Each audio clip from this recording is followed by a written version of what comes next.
What is para-globalism rambling about? Oh god, they're all on him. All the libs are on him. Nah, they're just a little annoyed that people who actually broke ground in journalism didn't win or weren't even nominated, while the winner sat behind his desk munching on clout and DoorDash, giving half-assed commentary between bites. Damn, Lycan!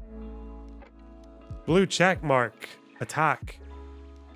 German. What do you call Crimea? I call it a part of Russian territory, bitch. That's what I call Crimea. I call it Crimea River.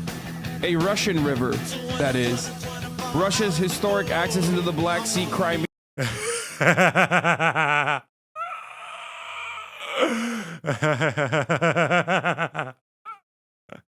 Yeah. Bro, have you seen, mate, it's not just 44. Crimea was like 94% Tatar, like in the 1780 or whatever, when fucking Russia 1784? Wait. 1784? Russia, Crimea, 1783. Sorry, I'm retarded. Stupid. Remember the Holodomor? Yeah, and they were like 90-something% Tatar, and then it just like there's like 4 or 5 different wars and events under the Tsar, and then under the Soviet Union, where it just goes boop boop boop boop boop boop boop.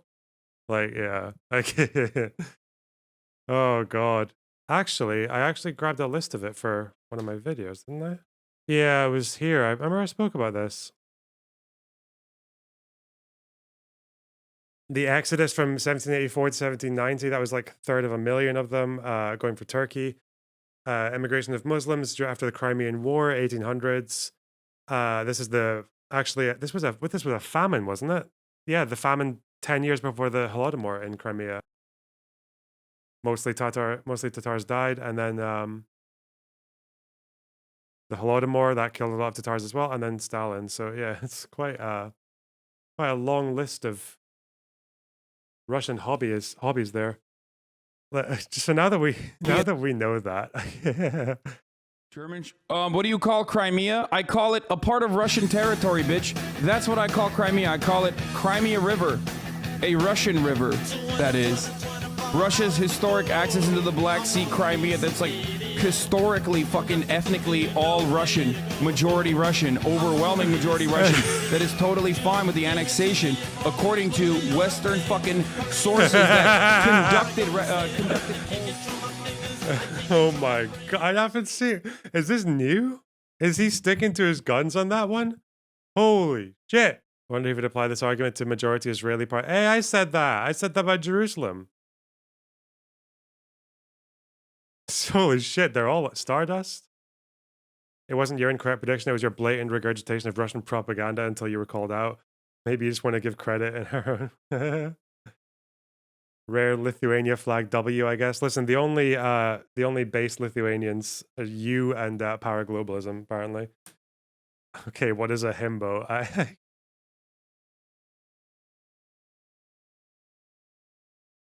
I wonder what his great. I think we can probably do without the fucking lineage takes War Metal Pass. I don't really want to. I don't know. I don't want to do the whole your great granddaddy was genociding Armenians in 1915. I don't really want to.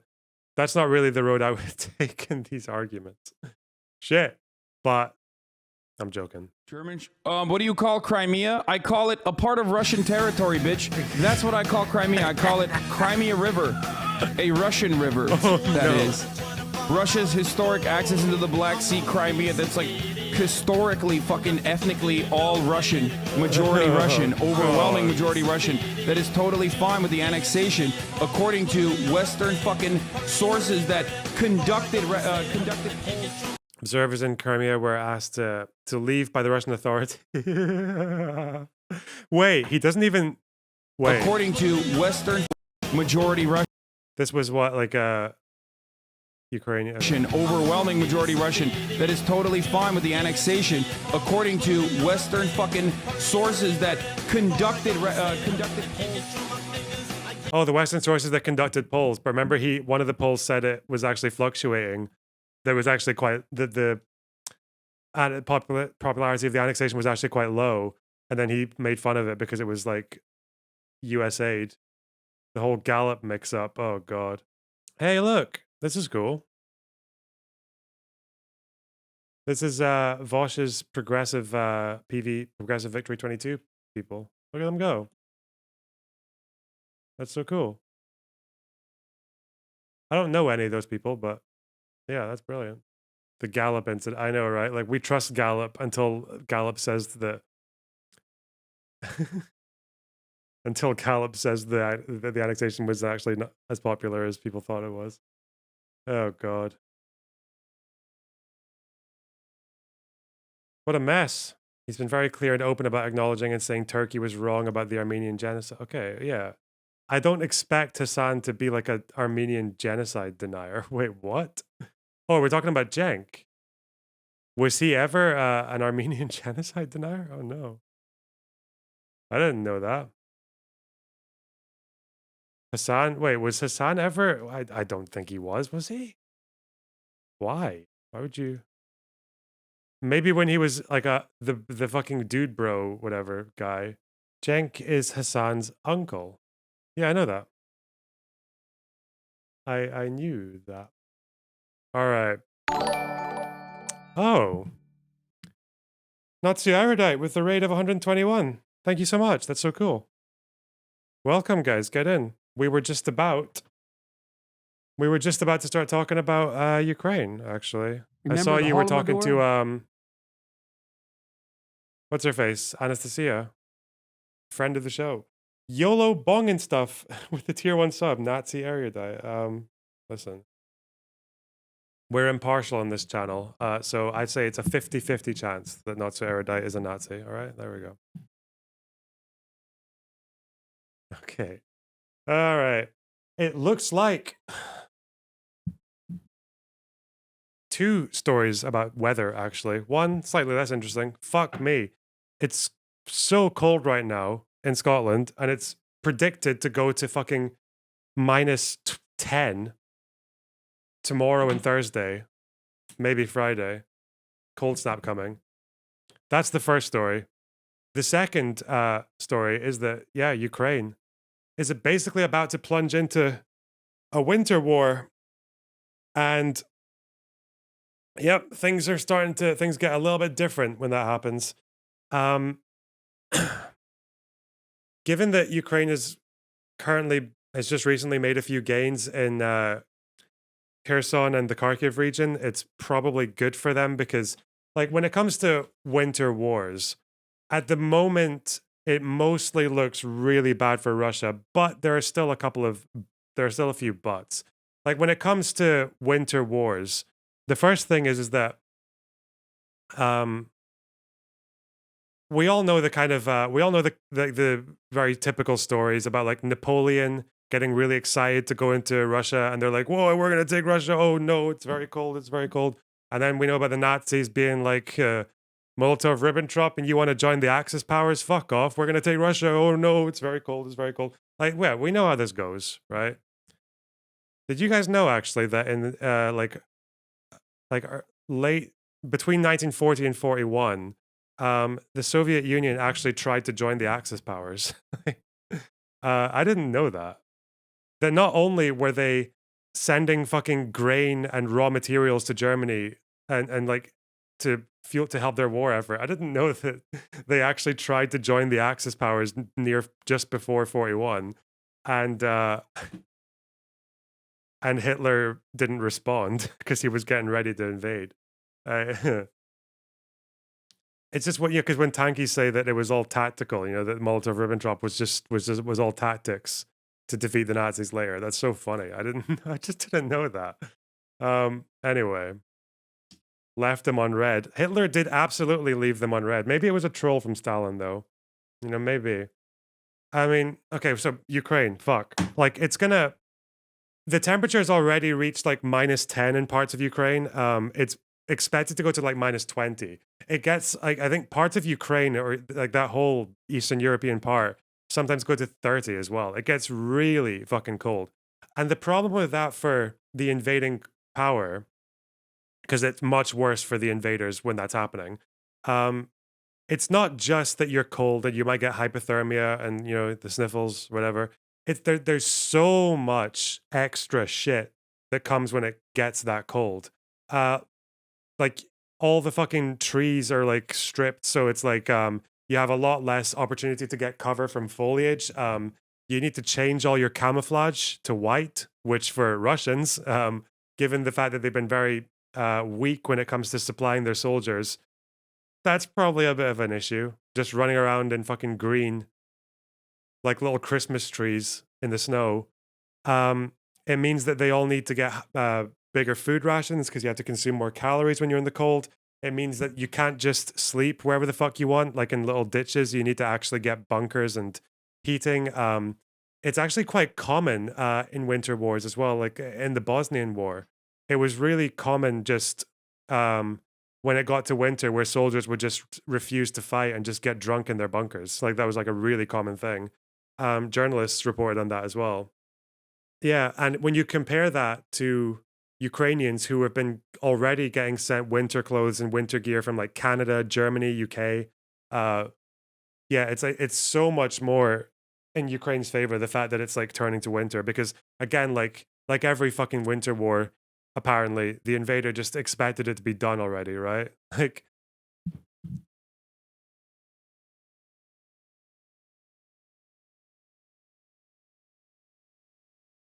yeah, it's very dark very quickly.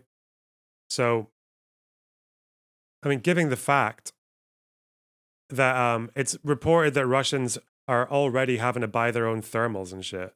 Like they're already having to like get their own and they're already like having to fucking beg for like sleeping bags or like rotating like equipment and all that. Like it's so fucked. So yeah, and like this we're just about to get into like the worst period now, like the to the long haul. Mostly due to corrupt commanders selling off equipment on the black market. Yeah, it looks like I don't know, like the soldiers like they don't really have that much. Russia fought and won against Hitler in the winter, didn't they? Pretty sure they know how to do it. No, what that's the bit okay, like because okay, this is a fucking it's a really simple error, okay? But just because Napoleon waddled into Russia, got cold and died, Hitler waddled into Russia, got cold and died. That's a not most accurately worded. But the denominator there isn't Russia getting cold and like winning when it's cold. The denominator there is the invaders lose. Invaders lose in the cold. Like Russia tried to attack fucking Finland and lost like in 39. Was it 39? No, wait. Russia, Finland. Winter War. 39. Pog. All right. So it's not like Russia's good at winter wars. It's that countries that have the invadees are better when it comes to winter wars. What's this story here? Apparently there's a story about mobilized soldiers begging for stoves to keep warm. Not good, man. Not good for the conquerors. I don't know. But actually what you just did. Wait. Who said it? Who said it? Who said the thing about it doesn't matter. Okay, I'm not going to put you on the spot. Yeah, but that's that whole thing about like, well, you know, Russia does well in the winter because of Napoleon and World War II. It's like, no, but that is actually uh that mistake is also being utilized very effectively by the Kremlin.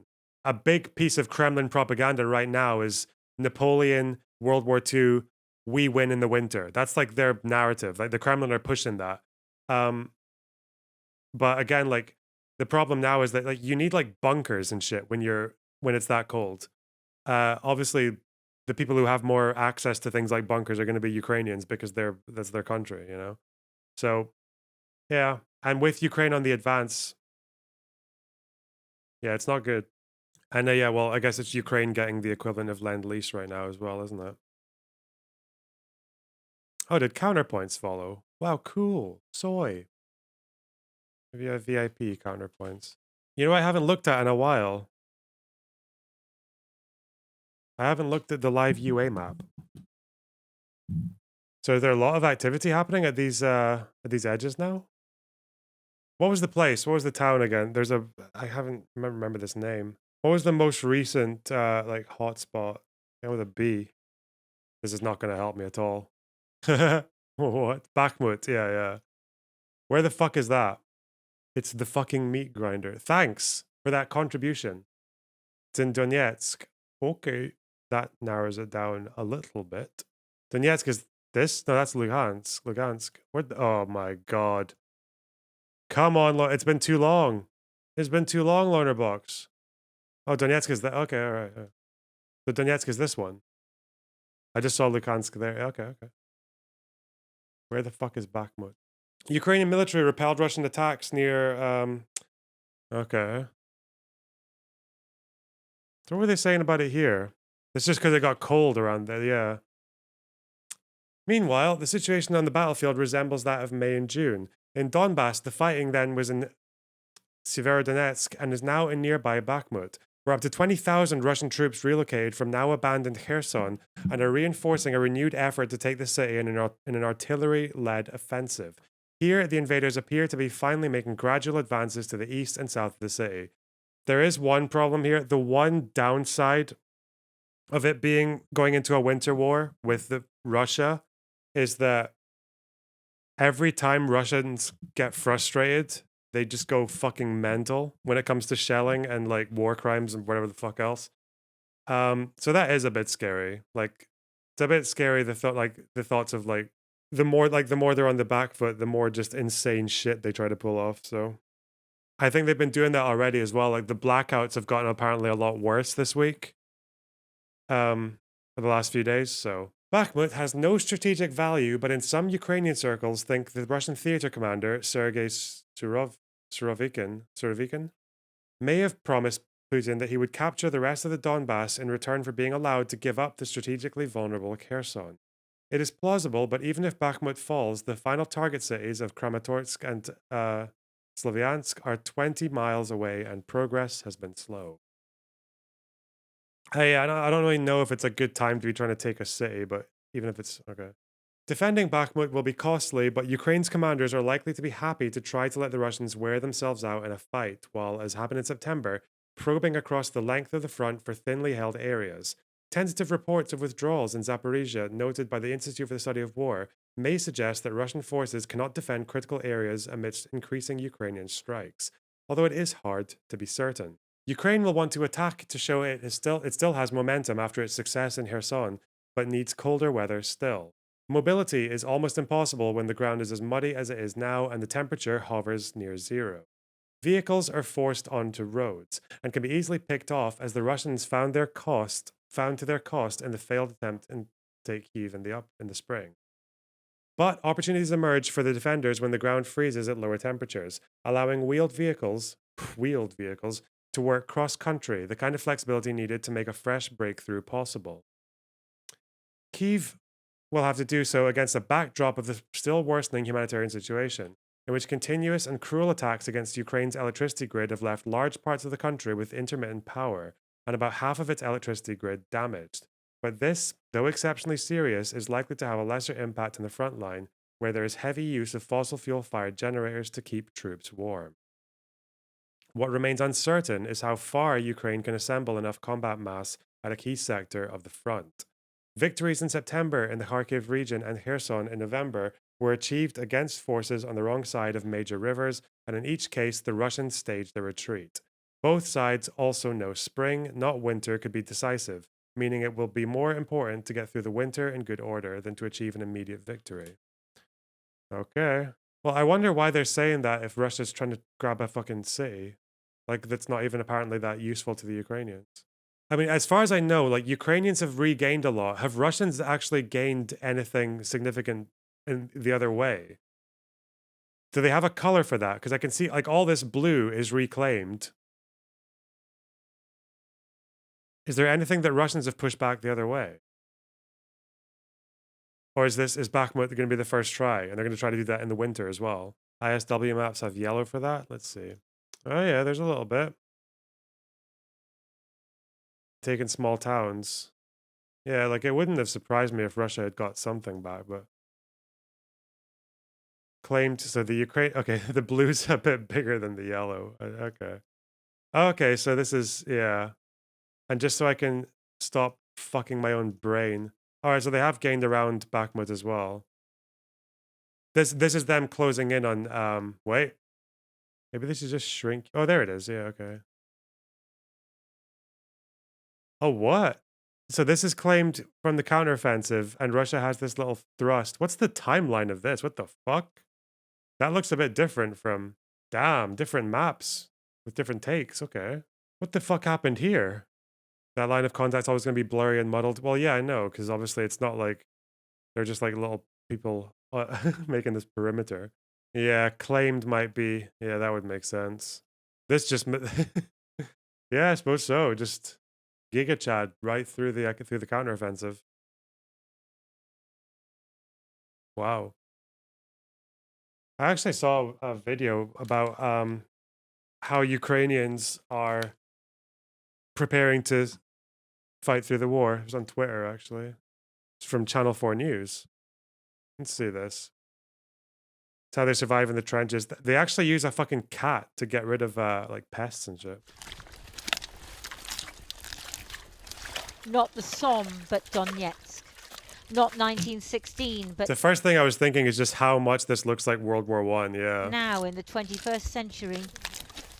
Ukrainian soldiers trudging through the splashing mire of the trenches.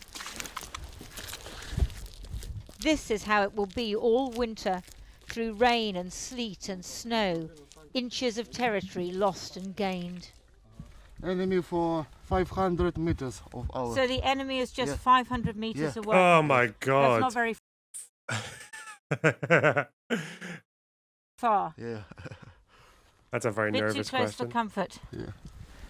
Every soldier Yeah. have his fighting place. Vadim shows me a firing position. In every room. And fighting. And fire, yeah. Yeah. If we have artillery fight for us, we have. The soldiers rotate every 2.5 hours and at times get barely any sleep. We have superpower. You have what's your Yeah. superpower? I'm Ukrainian. Giga Chad. The commander leads us further into the warren.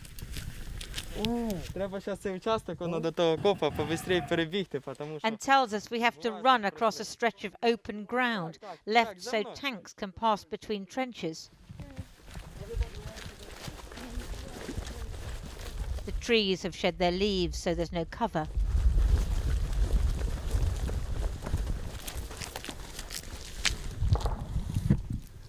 We can hear outgoing machine gun fire. людей. In the deepest part of the trench, it's always night. Де? Добрий день.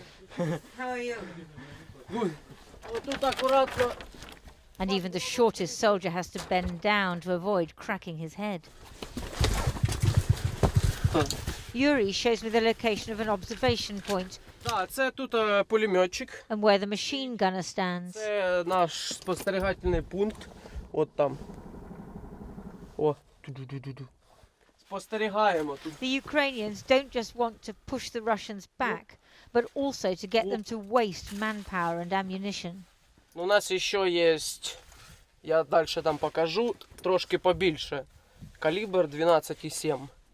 Ми його виносимо і та-та-та-та. І вони ще швидше замовкають при такому калібрі. By now, the outgoing fire was getting intense, and there was incoming too as we were trying to leave.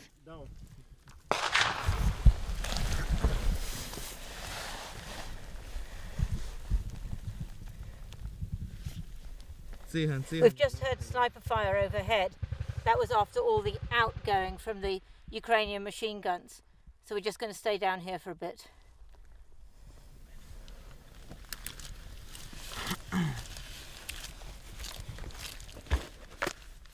Пасе. Він тільки що тут. А ну давай вліво тут, накрий їх пулеметом, пожалуйста. І з ДШК може туди поработати. Коротше, тільки що йшов. І якраз отут він дивиться сюди. So we wait. Listening.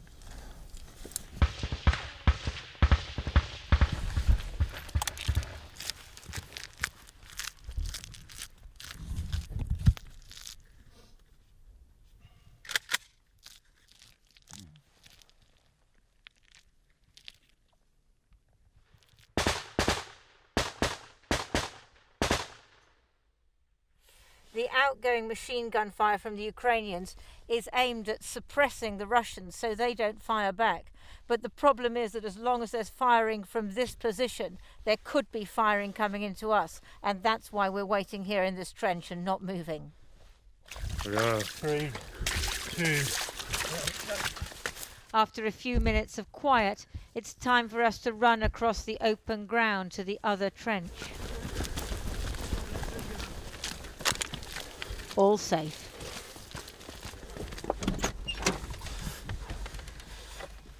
And now, down into the safety of the soldiers' sleeping quarters, which are warm and cosy, a necessity, not a luxury, because they need to keep kit dry. And Vadim has a companion. We have friend. They have so many like cats and dogs in Ukraine, I've heard. There's just so many videos of dogs and cats just like running around all over the place. I think it was the same actually. I don't know if it's like that like southeastern Europe thing. Like when I was in Greece, there were just cats and dogs fucking everywhere. No, Olyenka, the kitten, is just 2 months old. she is a good warrior. Baby. She's a good Yeah. fighter. Mouse. Oh, she gets the mice. Yeah, yes. Do you have a problem Yes, with mice in the yes. trench? No, our place in the field. Yeah. It's field many mouse. And so, do you have a wife? Vadim thinks of the Netherlands, where he worked before the war, and of his girlfriend, who's in the Czech Republic. If we win, I stand in Ukraine. Make a family. Yes. You'll make your life here. My children live in the freedom country. Life in Ukraine will be tough this winter, and nowhere tougher than the trenches of Donetsk. The risk is only too clear. But Ukrainian soldiers know why they're fighting and what they must endure to win. Found a video of the strategic plan for taking Bakhmut. I need to find it, but I remember reading a story. I think it was, I can't remember if it was on JSTOR, but it was a story about the Battle of the Somme.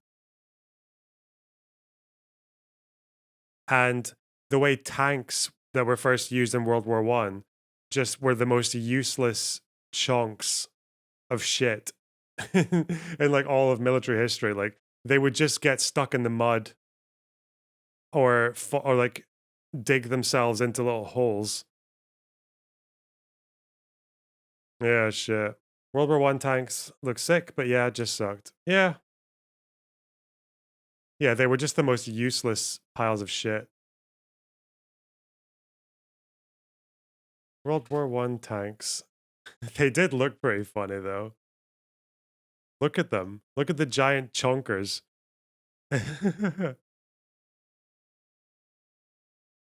But yeah, they couldn't really... They were pretty useless. Didn't know they could be so relatable. What are you talking about, Borg? Like, I wouldn't want to be this tank going over that hill. The World War I French tanks were good? I didn't know that. We start with the war in Ukraine. Vladimir Koptin, on the other hand, is demanding that the annexed regions are recognized before talking with Joe Biden. Mate, how many fucking DSA majority report shitbag fucking leftists have spent so long, the Chomscoids have just been like, oh, well, the problem is that all these bloodthirsty liberals just want to keep the war going and no one wants to negotiate. Well, that's because one of the negotiators is fucking insane. Like, what the... Oh god, I wish this story came out earlier. This would have... Is it okay now to say that there's probably no reasoning? Well, let's watch the story. You know, maybe that's a bad headline. But... We start with the war in Ukraine, where the Kremlin has dismissed comments by President Biden that he would be prepared to talk to Vladimir Putin if the Russian leader signaled that he was looking to... Are you talking about Matt Leck? Yeah, a little bit. Yeah. I probably shouldn't. Yeah. end the war in Ukraine. Mr. Biden insisted such talks could only take place after Russian troops withdrew. This comes as a senior Ukrainian official has said up to 13,000 Ukrainian soldiers have been killed since the start of Russia's invasion. Meanwhile, German Chancellor Olaf Scholz talked on the phone to Vladimir Putin. It's a really weird standard, isn't it? Like, liberals are warmongering fucks who just want to keep on fighting against, like, the de facto fascist regime of Russia. But also, liberals are a bunch of pussies who could stop the Republicans from being the next fucking Nazi takeover if only they were more willing to, like, I don't know, throw rocks at fucking Supreme Court buildings. Like, you know? It's a weird standard. This morning, the call focused exclusively on Russia's invasion of Ukraine. Jessica Parker now reports from Kiev. Just outside Kyiv, signs of remembrance. In this area, Russia's accused of killing hundreds of civilians during its occupation earlier. Don't. The enemy is strong and weak at the same time. Yeah. Is that it, really? Like, liberals are like warmongering imperialist fucks, but also they don't want to, they don't want to clap Republican legislators. Oh no. This year, Moscow's denied targeting civilians. At Irpin Bridge, the Church of England's most senior cleric came to see the destruction for himself and had a robust message for President Putin. There will be no peace till we stop lying. You've got to tell the truth. However painful, there can never be a way forward built on lies. Meanwhile, in the south and east, the fighting goes on. Ukraine now taking the rare step in giving a number of how many troops have died. It says up to 13,000, but this can't be verified by the BBC. The truth is, we don't know how many people have died during this conflict. What is certain is that this war continues to cost lives and cause tragedy. Meanwhile, Russia's repeated efforts to target Ukraine's energy grid means daily life is also being affected far away from the front line. Across Ukraine, the cold is starting to bite. In this bakery, they suddenly have a blackout, forced to do business in the dark.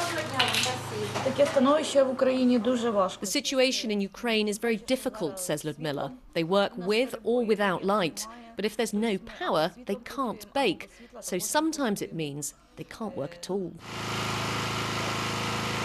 Generators are popping up all over Kyiv as Russia's accused of trying to freeze Ukraine into submission. Lyubov says she's stocked up on candles, water and food. The prospect of further power outages brings fear, but also defiance. Of course, we are afraid. We are very afraid of the difficulties that may come this winter.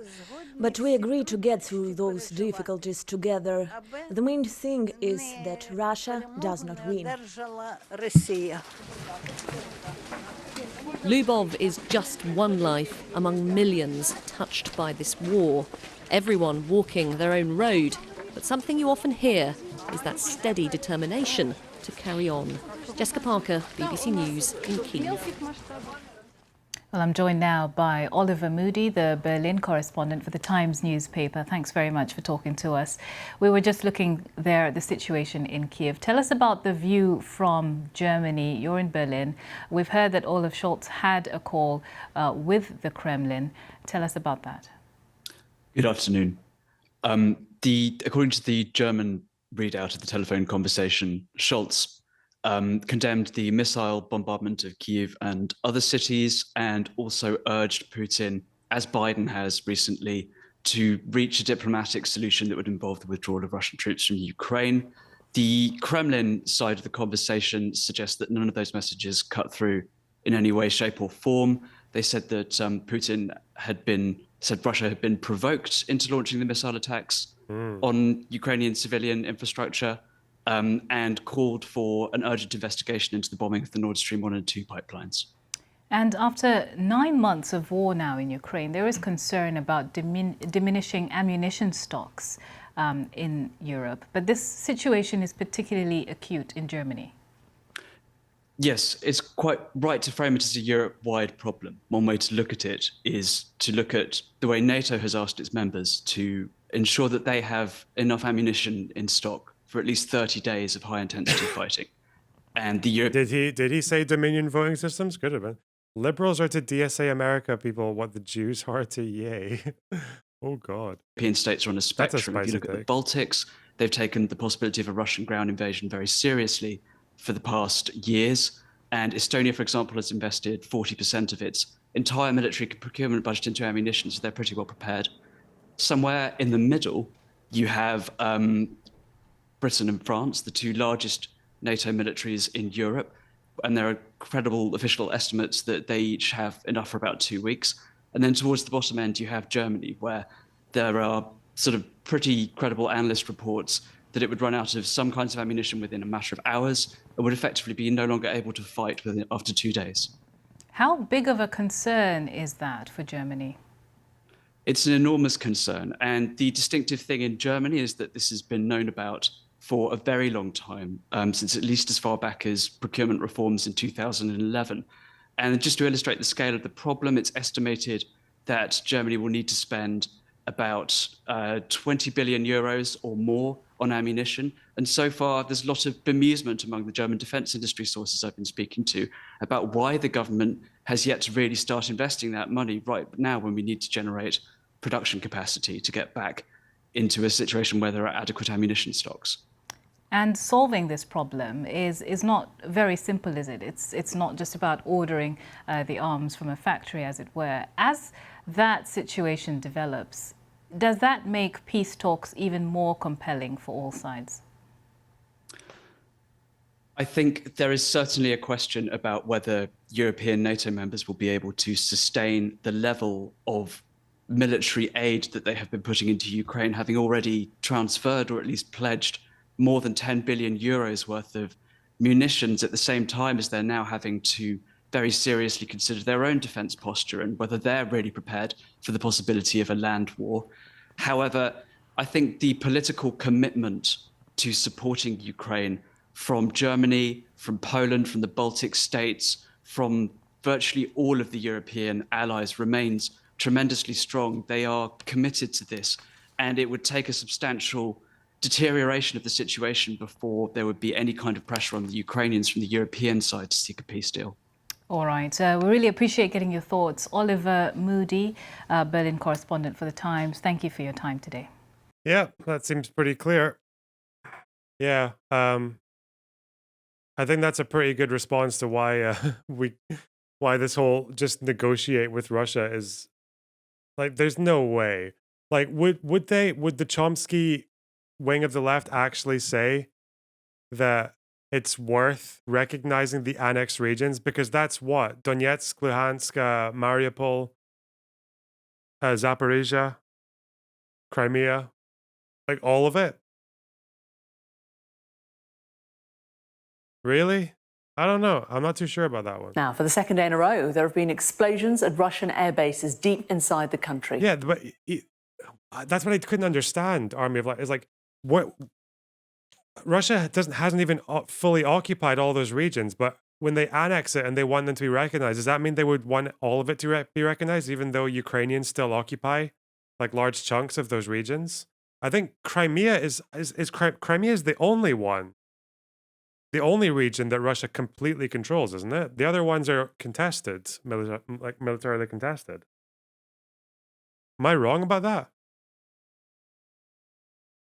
Lugansk is close, but yeah, the only fully controlled one is on the map.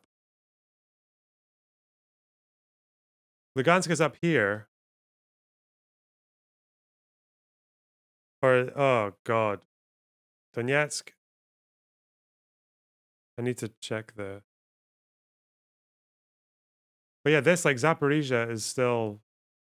Like, Russia's declared, like, the annexation for these places, and that's definitely Ukrainian run. Lugansk is basically 100%, just some villages. Okay. All right. 70% of Donetsk. Yeah. But not much of Mariupol and Zaporizhia, right? Whoa. Damn, what if Russia took all of that? Yeah, I'd switch sides. I'd be like, okay, guys, we put up a good fight.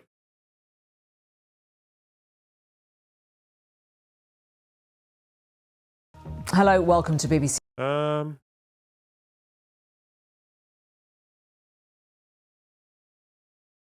Crimea more vulnerable than Russia would like to pretend. Oh, this because of the bridge? Now, for the second day in a row, there have been explosions at Russian air bases deep inside the country.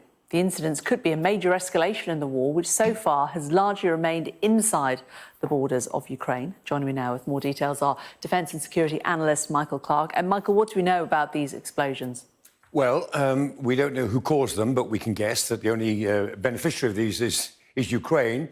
Up at the Dialagivo airbase, there was certainly an explosion, and in Saratov, the Engels 2 airbase, there was an explosion there. Not hugely destructive, they damaged some aircraft, but these are the bases from which Russia's heavy bombers, the Bear and the Blackjack bombers, as NATO called them. These two, yeah. Yep, deep inside Russia, and these are the bombers that they use to launch attacks, cruise missile attacks on Ukraine. So in a sense, the Ukrainians look as if they're getting back at the bases that launch attacks on their territory. As I say, it's more symbolic than anything else, but also near the Kursk air base at Kalino, which is a military air base just near the airport at Kursk, a big fire has broken out, and that not clear, again, was what caused that fire, but it's a big fuel dump fire.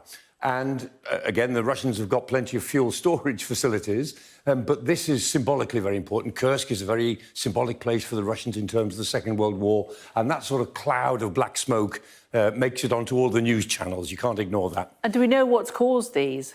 Well, there are lots of theories. The Russians themselves say it's this. They say that it's this old drone, which is a Tupolev 141, old 1970s, 80s reconnaissance drone. And the Ukrainians have been saying recently that they are repurposing a weapon, probably this one, with a small warhead, 75-kilo warhead, it's a reasonable size, GPS navigation and a new jet engine which will make it go 1,000 miles. The Ukrainians are well capable of doing this because they used to produce a lot of the weapons in the old Soviet Union and produced weapons before 2014 for Russia. So they could do this. The only thing I can't square with it is that the damage we've seen at those air bases so far is not consistent with a warhead of 75 kilos. It looks a bit too small, but we'll see. But the Russians are saying this is what it is. The Ukrainians are not saying anything. OK. And President Putin, he's been filmed visiting one of the sites that was previously hit on Ukraine. Yes, I mean, he's driven across the Kerch Bridge, the Kerch Strait Bridge, which was hit on the 8th of October. Again, very symbolic target. The road bridge part was damaged quite badly, and a section was dropped just around about there. Sorry, a bit further on from there. But what's interesting is the rail bridge right next to it. Yeah, the rail bridge runs in parallel, and the rail bridge, just beyond the two gantries there, which is where the ships go under, the rail bridge was quite badly damaged, surprisingly so. And although the road is repaired and it obviously is open, 12-mile, longest bridge in Europe, the rail bridge still isn't. And that's what really matters to the military, because they transport their fuel to their forces fighting in Kherson Oblast and further north. That's what they need for all of their fuel. And so the problem that the Ukrainians have is that if they could attack the Kerch Bridge again, they could really make Crimea look vulnerable, because Crimea only has 2 road links into the rest of Ukraine. It's actually cut off from the land pretty efficiently just by geography. And so the Kerch Bridge, plus these 2 roads, one through Armyansk and one through Zankoy, are the only 2 links to Russian forces who are fighting up there.